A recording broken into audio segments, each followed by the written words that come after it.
વિસાવદર વિધાનસભા સીટ ઉપર આમ આદમી પાર્ટીના ઉમેદવાર ગોપાલભાઈ ઇટાલિયાની જીત થતાં કેવડિયા એકતાનગર ખાતે આતિશબાજી કરવામાં આવી હતી। એકતાનગર ખાતે આમ આદમી પાર્ટીના કાર્યકર્તાઓએ ફટાકડા ફોડી સૂત્રોચ્ચાર કરી ગોપાલ ઇટાલિયાની જીતને વધાવી હતી।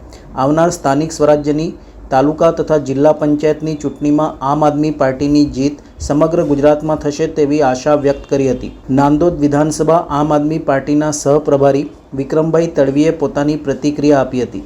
નાંદોદ વિધાનસભા 148 નો સહપ્રભારી છું। આજે અમે ગોપાલભાઈ ઇટાલિયાના વિજયનો ઉત્સાહ વધારવા માટે અને એટલા વિસાવદર અમે પ્રસાર કરવા માટે લગભગ અમારી 12 જણની ટીમ ગયેલી અને આજે ગોપાલભાઈ ઇટાલિયા જીતી ગયા છે તો અમને એના આનંદમાં આજે અમે એક ઉત્સવ ઉજવી રહ્યા છે। કારણ કે ગોપાલ ઇટાલિયા એક જનૂનીદાર જુજારુ અને યુવાન અને કાયદાથી વાકેફ એવા એક ઉમેદવાર છે અને ગોપાલભાઈ ઇટાલિયા અને સૈતરભાઈ વસાવા જો 2 જણ વિધાનસભામાં પહોંચે તો 156 જે એમના છે એમનો જવાબ પૂરો કરશે। આવા એક ટ્રાઇબલ એરિયાના ટાઈગર છે, જ્યારે ગોપાલ ઇટાલિયા સૌરાષ્ટ્રના સાવજ છે એનો અમને ગર્વ છે।